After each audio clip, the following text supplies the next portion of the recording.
नमस्कार विद्यार्थी मित्र हो.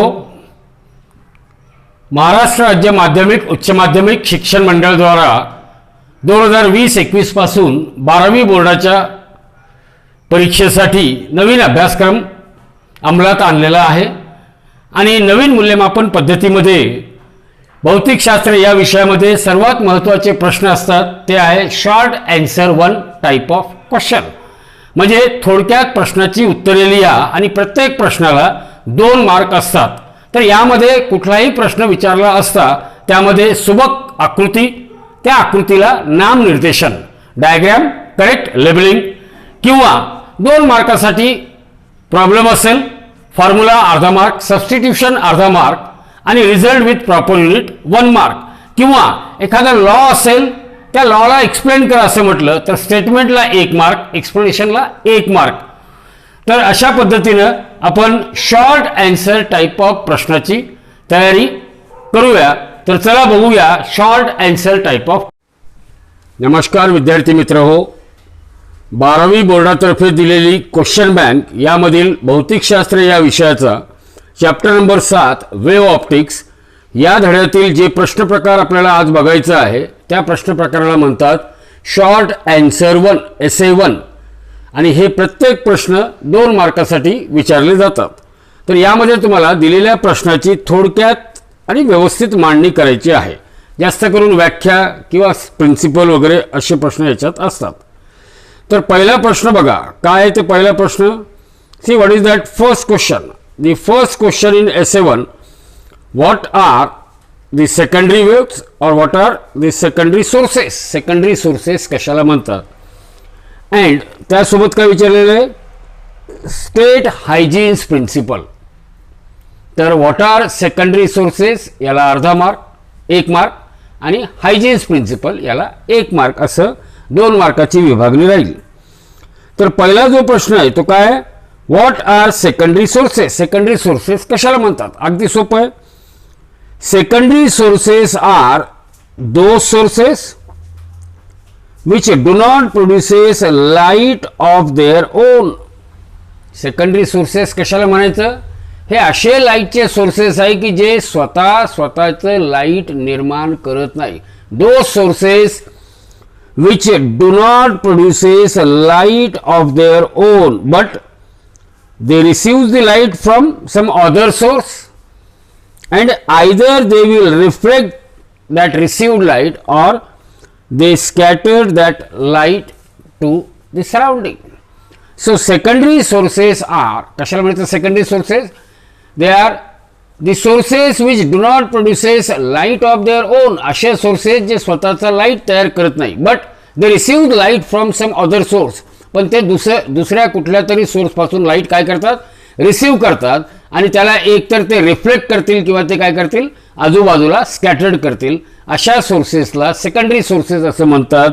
फॉर एक्झाम्पल काय सांगतील आपल्याला, moon, for example the planet or it may be an object. तर हे झाले सेकंडरी सोर्सेसचे एक्झाम्पल. आता ह्या प्रश्नाचा जो दुसरा भाग होता काय, दुसरा भाग स्टेट हायजीन्स प्रिन्सिपल. काय स्टेट हायजीन्स प्रिन्सिपल. काय हायजीन्स प्रिन्सिपल. आता हा हायजीन्स प्रिन्सिपल आहे याचा स्टेटमेंट ॲज इट इज पुस्तकात जसं आहे तसंच आपल्याला पाठांतर केलं पाहिजे.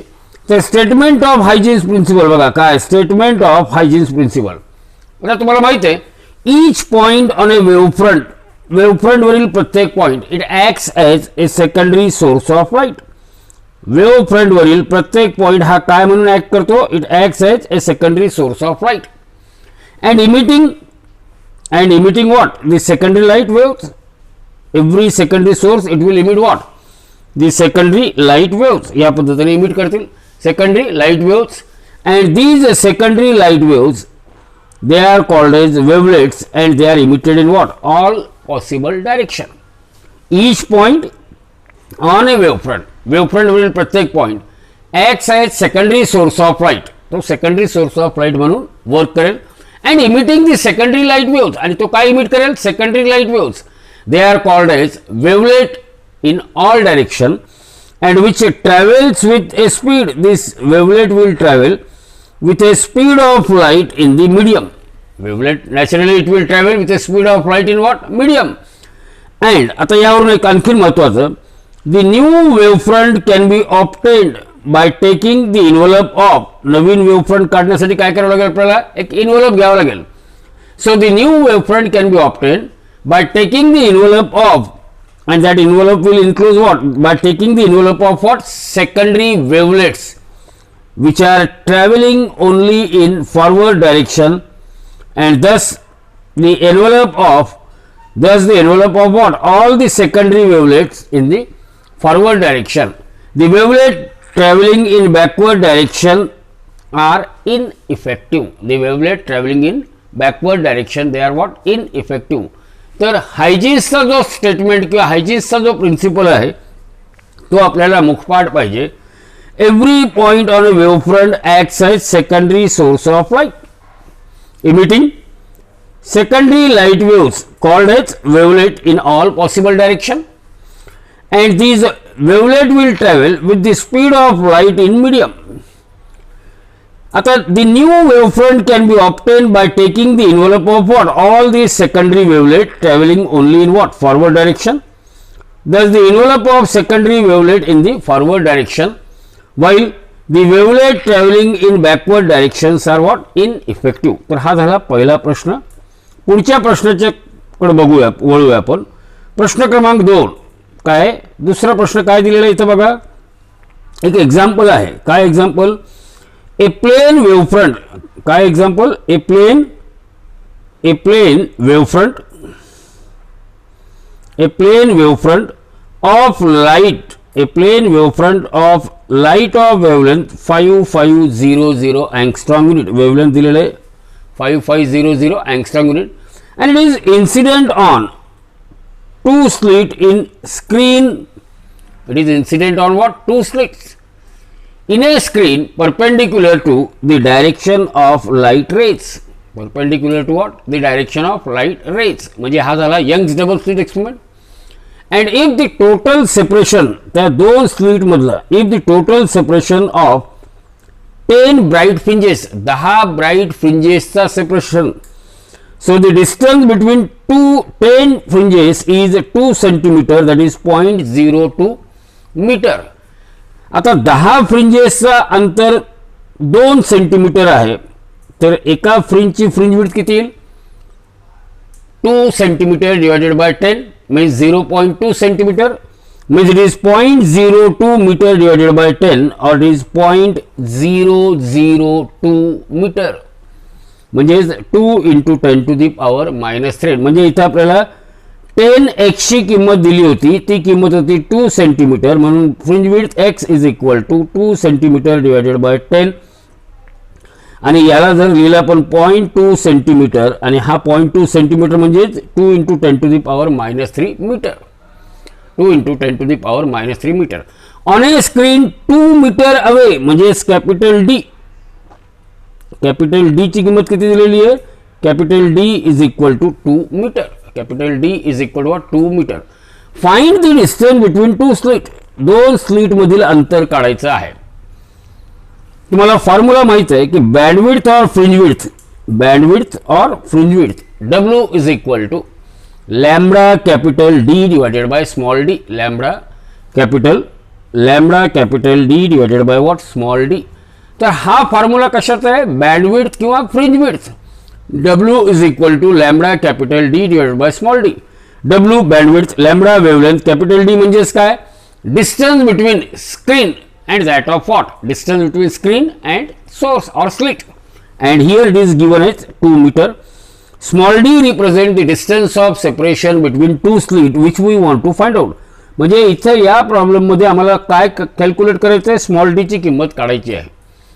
तर सगळ्या गोष्टी दिलेल्या, फक्त आपल्याला काय काढायचं? स्मॉल डी काढायचं आहे. तर स्मॉल डी काढण्यासाठी त्याच फॉर्म्युलेचा वापर करूया. W equal to lambda capital D divided by small D. Fringe width किती आहे? 2 into 10 to the power -3 metre. हे आपण इथं काढलं 2 into 10 to the power -3 metre. Wavelength किती आहे? 5500 एंगस्ट्रॉम. त्याला मीटर मध्ये कन्वर्ट करायचं तर 10 to the power -10. 5500 into 10 to the power -10. Capital D 2 metre आपल्याला दिलेलं आहे आणि काढायचं काय आपल्याला स्मॉल डी ही किंमत आपल्याला काढायची आहे. तर स्मॉल डी हा इकडे घेतला आणि हा टर्म खाली घेतला तर काय होईल मग. So we will get small D is equal to 5.5 into 10 to the power -7 into 2 upon 2 into 10⁻³ आणि हे जर कॅल्क्युलेट केलं तर हे उत्तर येतं 5.5 गुणिले 10⁻⁴ 5.5 into 10 to the power -4 metre. म्हणून परीक्षेत तुम्हाला जे उत्तर लिहिणं अपेक्षित आहे तो उत्तर आहे the distance between two slit is 5.5 into 10 to the power -4 metre. 5.5 into 10 to the power what -4 metre. तर हा झाला आपला प्रश्न क्रमांक 2. आता पुढच्या प्रश्नाकडे वळूया. Question number 3. तिसरा प्रश्न काय बघा, फार सिंपल आहे. स्टेटमेंट तुम्हाला काय विचारलं, स्टेट एनी 4 कंडिशन, कुठल्याही 4 कंडिशन्स कशासाठी, for obtaining well defined and steady interference pattern. तर जर तुम्हाला वेल डिफाइंड स्टेडी इंटरफरन्स पॅटर्न पाहिजे असेल तर त्यासाठी कुठल्याही 4 कंडिशन्स सांगा, असं प्रश्न 2 मार्कासाठी येतो. प्रत्येक कंडिशनला अर्धा मार्क. पहिली कंडिशन बघा काय आहे, the 2 sources of light they must B coherent. Coherent sources कशाला म्हणायचं, पुन्हा 2 मार्कासाठी एक प्रश्न याच्यावर येऊ शकतो की व्हॉट आर कोहेरंट सोर्सेस. तर काय सांगणार, the 2 sources of light which are emitting the light waves. The 2 sources of light, असे 2 sources which are emitting the light waves having phase difference between them either constant or 0 they are called coherent sources. म्हणजे पुन्हा 2 मार्काला प्रश्न एक विचारला जाऊ शकतो. the 2 sources of light, पहिली condition काय, to get well defined steady interference pattern the first condition is the 2 sources of light they must be what coherent, means the 2 sources of light they must emit the light waves having phase difference between them either constant or 0. दूसरी condition, to obtain steady interference pattern, the second condition is that the 2 sources of light they must be monochromatic. Monochromatic म्हणजे त्यांचा colour same पाहिजे, single colour. The 2 sources of light they must be what monochromatic. जर समजा मोनोक्रोमॅटिकच्या ऐवजी पॉलिक्रोमॅटिकचा वापर केला आपण तर काय होईल, a point on a screen, a point on a screen light waves of one colour, light waves of one colour may satisfy the condition for constructive interference and light waves of some another wavelength may satisfy the condition required for what destructive interference. Means every point on a screen when polychromatic source of light is used, polychromatic means many color, multiple color. When polychromatic source of light is used, it means from those sources of light, light waves of different wavelength are emitted and every point on a screen will satisfy the condition for brightness as well as darkness, and on the screen instead of interference pattern a continuous illumination is observed. म्हणून 2 sources हे कसे असायला पाहिजे, monochromatic असायला पाहिजे, म्हणजे त्यांचा colour हा सारखा असायला पाहिजे. म्हणजे या दुसऱ्या मुद्द्यावर सुद्धा तुम्हाला 2 मार्कासाठी परीक्षेत प्रश्न विचारला जाऊ शकतो. तिसरी condition, to obtain a steady interference pattern the 2 interfering waves they must have same amplitude. तर 2 इंटरफेरिंग वेव्हचा एम्प्लिट्यूड सेम का पाहिजे, if amplitude of 2 interfering waves are different then the resultant interference pattern consist of bright band and less bright band, because at a point where the condition for destructive interference is satisfied the resultant amplitude of a wave is not zero and hence the interference pattern consists of bright band and less bright band is obtained, so which is not at all an interference pattern. Whereas if the 2 sources of light or the 2 interfering waves they are having same amplitude, then the resultant interference pattern consists of bright band and a complete dark band, bright band and a complete dark band. चौथी condition well defined interference pattern साठी काय आहे की the separation between the 2 slit. बघा इथे आपल्याला formula माहिती आहे, W is equal to lambda capital D divided by small d. The separation between the 2 slit must be in comparison to the distance between plane containing slit and observing screen. म्हणजे हे जे small d आहे it should be very very small, it is few millimetre in comparison with capital D which is few meter, maybe 1 meter or 2 meter. So small d must be very very small in comparison with what? Capital D. Now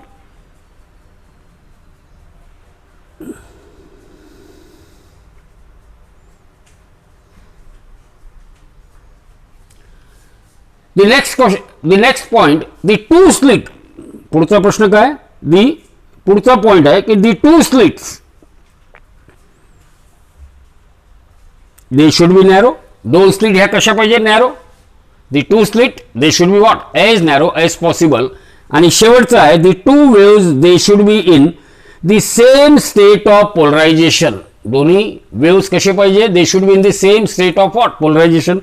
तर या 6 मुद्द्यापैकी कुठलेही 4 point तुमच्या लक्षात असलं पाहिजे. the two sources of light they must be coherent. the two sources of light they must be monochromatic. the two sources of light which are interfering they must have same amplitude. the two slits they should be as narrow as possible and D is very very small in comparison with what? Capital D. पुढचा प्रश्न बघूया आपण. तो आहे प्रश्न क्रमांक 4. चौथा प्रश्न ही एक आकृती विचारलेली. काय त्या आकृतीची? Draw a NEET labelled ray diagram. Draw a NEET labeled ray diagram. Draw a neat labeled ray diagram of Fresnel's biprism experiment showing the region of an interference pattern. Showing the region of an interference pattern. एक लक्षात ठेवायचं विद्यार्थी मित्रांनो, ही आकृती जवळपास maximum alternate इयरला बोर्डामध्ये विचारली जाते. ह्या आकृतीमध्ये जर तुम्हाला 2 पैकी 2 मार्क पाहिजे असेल तर या आकृतीमध्ये हे लाईट रेसचे ॲरो दाखवणं आवश्यक आहे. जर ॲरो दाखवलेला नसेल तर ही रे डायग्राम नाही, म्हणून मार्क मिळत नाही. तर आकृतीला 1 मार्क असतं. आणि लेबलिंग मध्ये काय? Here region of interference. हा काय असेल? हा आहे स्क्रीन. हा काय? बायप्रिझम. and here you can mention S1 and S2. these are what? the two sources of light and small d is distance of separation between them. आणि बायप्रिझम आणि स्लिट मधला अंतर हा कमी दाखवायचा आणि हा अंतर कॅपिटल डी हा कसा थोडा जास्त दाखवायचा. तर आकृती तुम्हाला याचे वारंवार 2 वेळेस 3 वेळेस प्रॅक्टिस करा. जेव्हा केव्हा डायग्राम विचारली जाते 1 मार्क डायग्रामला असतं आणि 1 मार्क कशाला असतं? लेबलिंगला असतं. तर किमान 4 लेबलिंग इथं तुम्हाला करता आलं पाहिजे बोर्डाच्या नियमाप्रमाणे. पुढचा प्रश्न बघूया आपण. 5वा प्रश्न आहे what is optical path length. What is optical path length. Optical path length कशाला म्हणायचं? And how optical path length is different from the actual path length.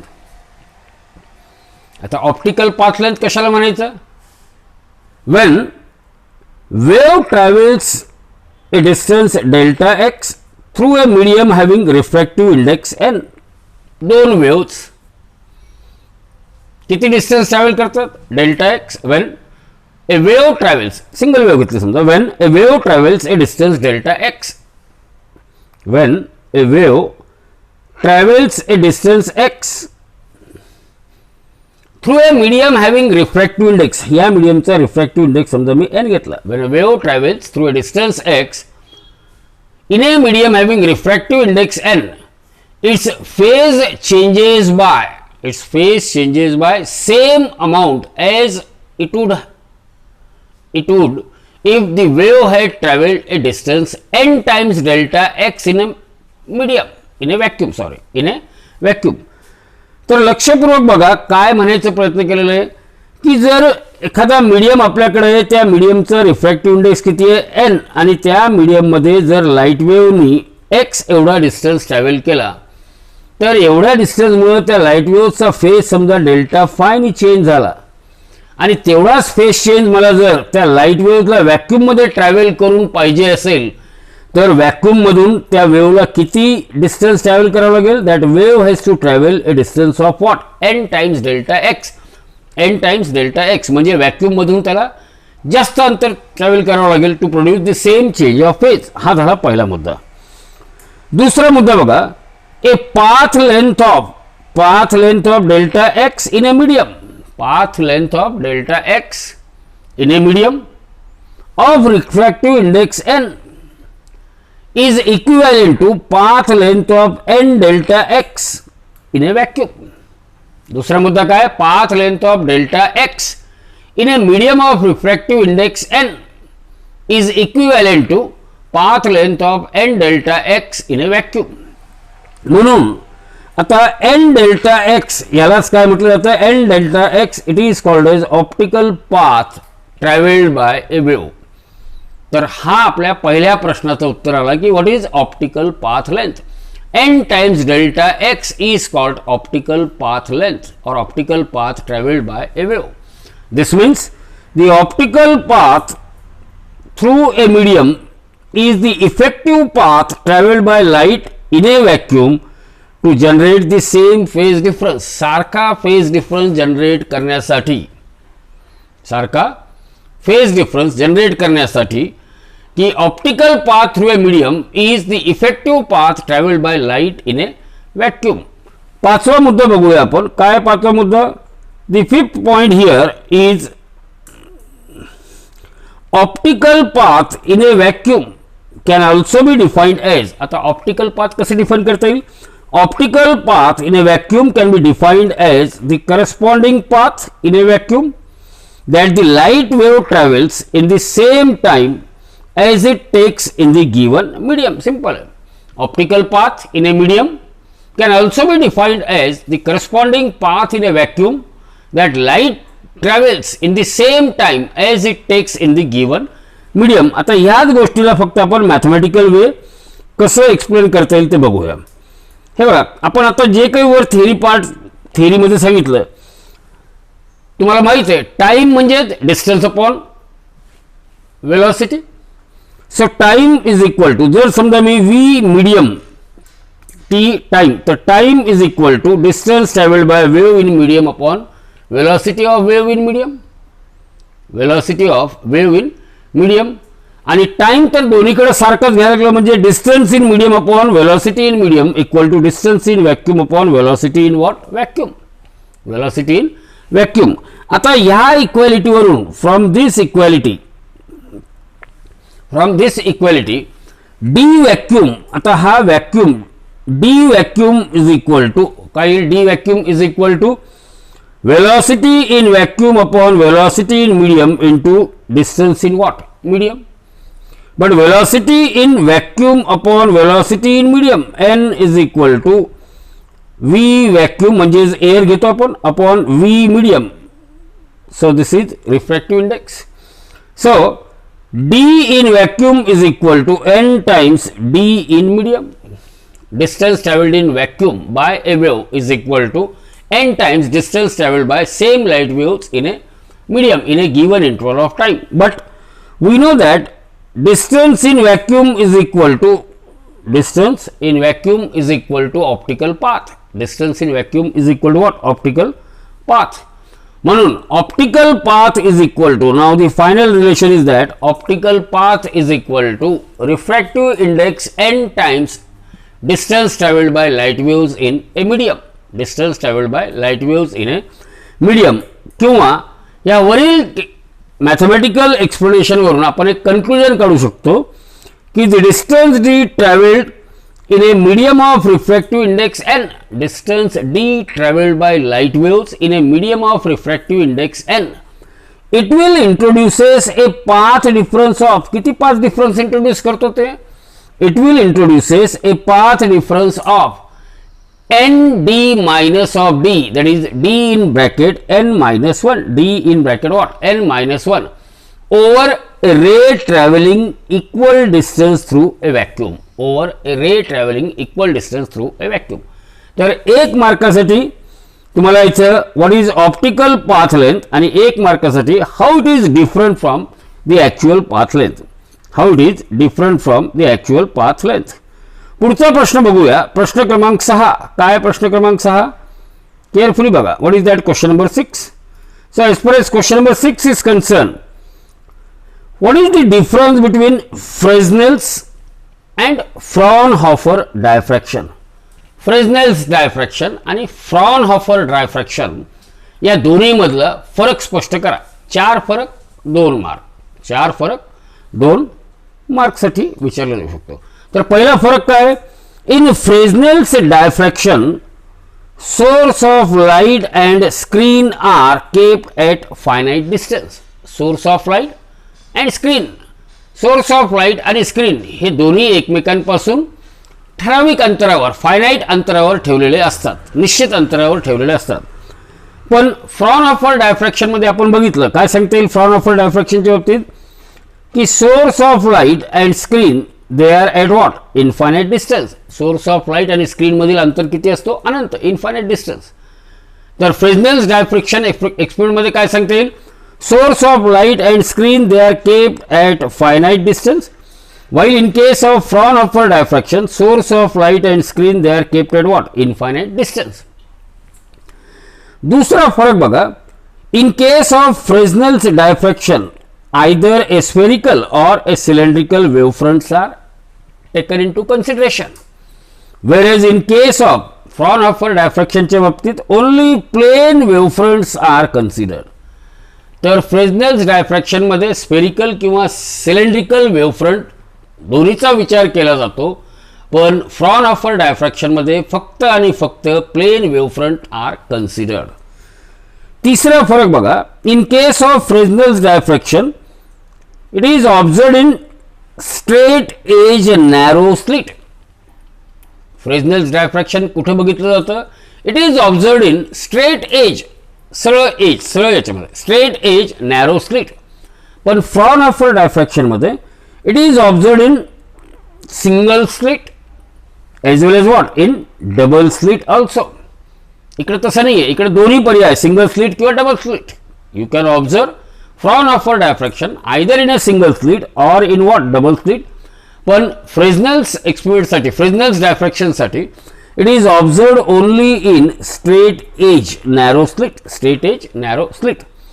चौथा फरक बघूया, की in Fresnel's diffraction lenses are not used, लेन्सेसचा वापर कुठेही केला जात नाही. Whereas in Fraunhofer diffraction convex lenses are used. Fraunhofer diffraction मध्ये कॉन्व्हेक्स लेन्सचा वापर केला जातो.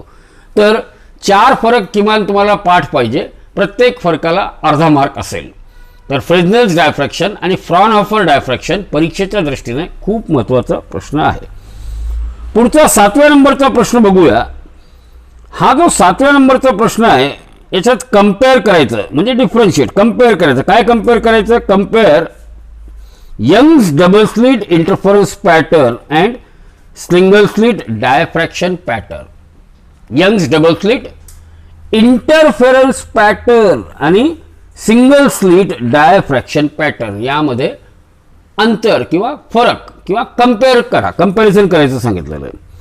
तर कंपॅरिझन करताना बघा आपण काय सांगता येईल, पहिला पॉइंट ऑफ कंपॅरिझन काय असेल, in Young's double slit interference, in Young's double slit interference pattern काय सांगता येईल, it is regarding the dimensions of slit, it is regarding what, dimensions of slit. तर Young's double slit interference pattern मध्ये काय होतं, dimensions of slit म्हणजे in Young's double slit interference pattern for common laboratory setup the slits in the Young's double slit experiment are much thinner. Slits are what, much thinner than their separation, they are much thinner than their separation. While here in case of single slit diffraction experiment the single slit used to obtain the diffraction pattern is usually काय width असते त्याची, it is less than 1 millimetre, it is less than 1 millimetre. आणि या Young's double slit experiment मध्ये they are obtained by using a biprism और Lloyd mirror and the separation between the slit is few millimetre. Separation between the slit is what, few millimetre. आणि इकडे काय, the slit width is less than 1 millimeter. Here the separation between slit is what, few millimeter. हा झाला कंपॅरिझनचा पहिला मुद्दा. आता दुसरा मुद्दा आपण बघूया. दुसरा मुद्दा काय बघा, की साइज ऑफ पॅटर्न ऑब्टेन. कोणत्या मुद्द्याचा विचार करायचा कंपेअर करताना, की पॅटर्न जो आपल्याला मिळतो त्या पॅटर्नचा साइजच्या बाबतीत. तर in case of Young's double slit interference pattern काय सांगते आपल्याला, in case of Young's double slit interference pattern usually 30 to 40 equi-spaced bright and dark fringes of nearly same brightness is obtained. किती फ्रिंजेस दिसतात आपल्याला? Usually with the best possible setup, चांगल्यातला चांगला जर experimental setup घेतला आणि आपण जर Young's double slit interference pattern बघितला तर आपल्याला कमीत कमी 30 ते 40 सारख्या अंतरावर ब्राईट आणि डार्क फ्रिंजेस ज्यांचं ब्राईटनेस सुद्धा कसं आहे सेम असेल असे फ्रिंजेस मिळतात. Means how many fringes that we can see 30 to 40 equispaced fringes and which are equally bright. In case of, आता दुसरं काय आहे की सिंगल स्लिट डायफ्रॅक्शन पॅटर्न. जर आपण सिंगल स्लिट डायफ्रॅक्शन पॅटर्नचा विचार केला तर या सिंगल स्लिट डायफ्रॅक्शन पॅटर्नमध्ये on either side which is taken on what, either side दोन्हीकडं observer can see around only 20 to 30 fringes. दोन्ही बाजूला ऑब्झर्वरला 20 ते 30 फ्रिंजेस दिसतात. आणि सेंट्रली सिच्युएटेड फ्रिंजेस कशी आहे, the central fringe is being brightest. तर त्या सिंगल स्लिट डायफ्रॅक्शन पॅटर्नची सेंट्रल फ्रिंज ही ब्राईटेस्ट असेल आणि दोन्ही बाजूला त्या सेंट्रल ब्राईट फ्रिंजच्या दोन्ही बाजूला किमान 20 ते 30 फ्रिंजेस आपल्याला दिसतात. तर हे झालं दुसरा कंपॅरिझनचा मुद्दा. आता तिसरा मुद्दा बघूया. हे सगळे मॅथमॅटिकल आहे की interference Young's double slit experiment याची फ्रिंज विड्थचा फॉर्म्युला काय, W = लॅम्बडा इंटू डी. आणि दुसरीकडं single slit diffraction pattern W = lambda D divided by what, lambda D divided by A. Same formula आहे, lambda D divided by A. त्यानंतर phase difference between extreme rays, Young's double slit एक्सपेरिमेंटमध्ये phase difference between the extreme rays किती आहे, n times 2π. And in case of single slit diffraction pattern phase difference between extreme ray it is n plus 1/2 into 2π or 2n plus 1 into pi, 2n plus 1 into pi. Angular position in case of Young's double slit experiment, angular position theta is equal to n lambda by d. And in case of single slit diffraction pattern, angular position theta is equal to n plus 1/2 into lambda by a, n plus 1/2 into what, lambda by a, n plus 1. पुढचा मुद्दा आहे path difference. पुढचा मुद्दा काय, path difference delta L, path difference delta L between the extreme ray it is N lambda. Young's double slit interference pattern मध्ये path difference between extreme rays किती, N lambda. आणि इकडे सुद्धा सिंगल स्लिट डायफ्रॅक्शन पॅटर्न मध्ये सुद्धा path difference delta L between extreme ray is also N lambda. म्हणजे हे सारखे आहे. Distance from the central bright spot, Young's double slit experiment मध्ये distance from the central bright spot काय असेल, distance n times lambda capital D by small D. म्हणजेच हा n times bandwidth असतो. पण इकडं in case of single slit diffraction pattern the distance from central bright fringe it is n plus 1/2 into lambda D divided by A किंवा n plus 1/2 into, आता या lambda D bye एच्या जागेवर काय लिहिता येईल आपल्याला, बँडविड्थ और fringe width. In case of Young's double slit experiment phase difference between extreme rays 2n minus 1 into pi and phase difference between two extreme rays in case of what, in case of single slit experiment is n times 2 pi. The next point of comparison it is for nth dark band. आता dark बँडच्या बाबतीत सांगता येईल phase difference between extreme rays काय, इकडे phase difference between extreme rays in case of Young's double slit experiment it is 2n minus 1 into pi. आणि single slit diffraction pattern phase difference between two extreme ray is n times 2 pi.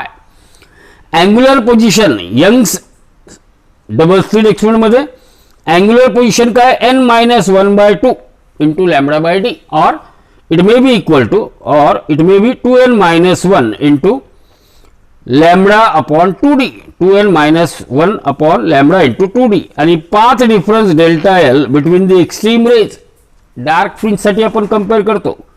path difference delta L between the two extreme rays it is 2n minus 1 into lambda by 2 आणि इकडे काय आहे N lambda, इकडे काय N lambda. तर पुढचा जो मुद्दा आहे तो शेवटचा मुद्दा काय असेल कंपेअर करताना, distance between central bright spot, distance between central bright spot it is n-1/2 into what, into bandwidth x, आणि इकडे काय n टाइम्स बँडविड्थ. तर हे बरेचसे मुद्दे आहे, यापैकी तुम्हाला किमान 2 ते 3-4 मुद्दे जरी आठवलं तरी हे मोर दॅन सफिशियंट आहे. पण फक्त तुम्हाला माहिती असावं म्हणून हे कंपॅरिझनचा चार्ट मी इथे घेतलेला आहे. पुढचा प्रश्न बघूया, 8वा प्रश्न. काय 8वा प्रश्न एक एक्झाम्पल आहे, तर तो एक्झाम्पल आपण बघूया. See what is that example in question number 8. So d2 is equal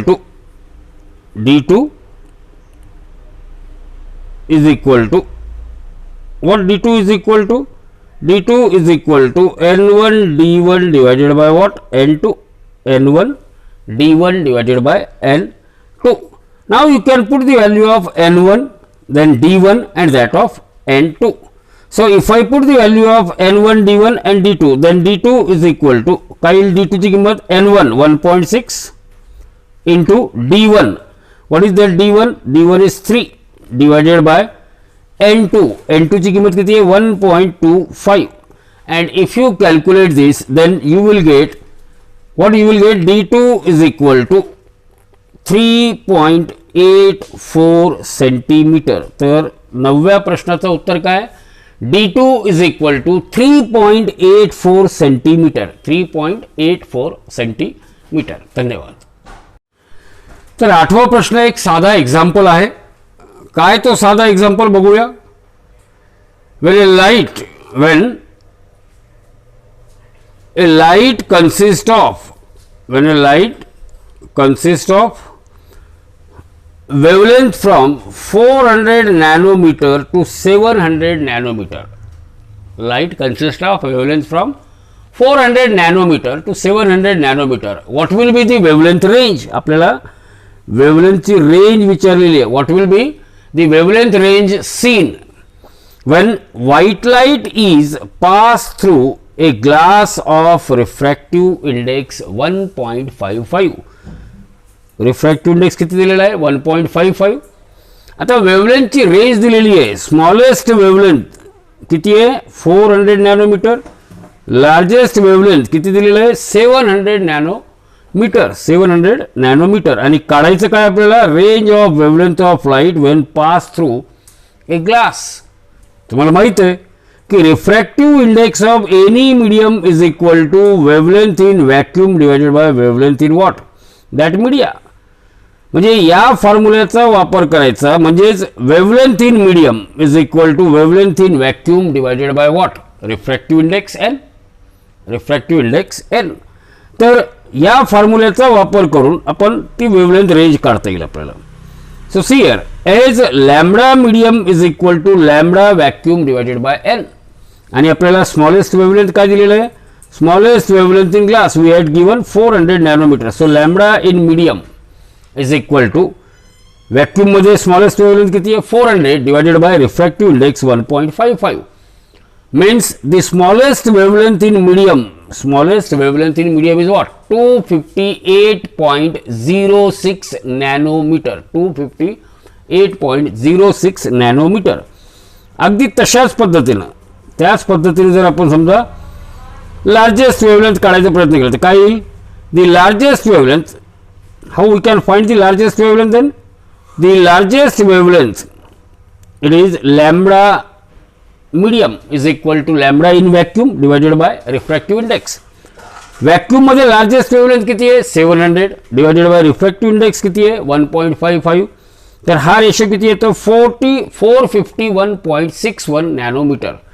तर लक्षात ठेवा विद्यार्थी मित्रांनो, शेवटी तुम्हाला उत्तर लिहायचं की the wavelength range when white light is passed through glass is 258.06 nanometer to 451.61 nanometre. तर हे सिंपल एकाच फॉर्म्युल्यावर आधारलेलं. तो फॉर्म्युला काय, n is equal to lambda in vacuum upon lambda in medium. या फॉर्म्युल्यावरून तुम्हाला वेवलेंथची रेंज काढायची आहे ज्यावेळेस व्हाईट लाईट हा एखाद्या अशा मीडियामधून जातो ज्याचा रिफ्रॅक्टिव्ह इंडेक्स 1.55 एवढा आहे. पुढचा प्रश्न बघूया. काय पुढचा प्रश्न? प्रश्न क्रमांक 9. What is that question number 9? See that question number 9 is the optical path of ray of light of a given wavelength traveling through a distance of 3 centimeter. The optical path of a ray of light of given wavelength traveling through a distance of 3 centimeter in flint glass having refractive index of 1.6 is same as that on traveling a distance x centimeter through a medium whose refractive index is 1.25. Determine the value of x. Determine the value of what? X. तर optical path in a medium. Here काय दिलेलं आपल्याला? पहिले distance दिलेलं आहे 3 centimetre. Distance किती दिलेलं आहे? 3 centimetre. when distance d is 3 centimeter, refractive index n1 is equal to what? 1.6. दुसऱ्या मीडियाचा रिफ्रॅक्टिव्ह इंडेक्स किती आहे? 1.25. ऑप्टिकल पाथ, दुसऱ्या मीडियम मधला ऑप्टिकल पाथ म्हणजे आपल्याला D2 काढायचं आहे. Optical path D2. पहिल्या मीडियमचा ऑप्टिकल पाथ किती आहे? 3 सेंटीमीटर. पहिल्या मीडियमचा रिफ्रॅक्टिव्ह इंडेक्स किती आहे? 1.6. दुसऱ्या मीडियमचा रिफ्रॅक्टिव्ह इंडेक्स किती आहे? 1.25. And we have to find the optical path of second medium. काय काढायचं मला? Optical path of second medium. तर फॉर्म्युला कुठला वापरायचा आहे? Formula which is to be use, it is n1 d1 is equal to n2 d2. n1 d1 is equal to what? n2 d2.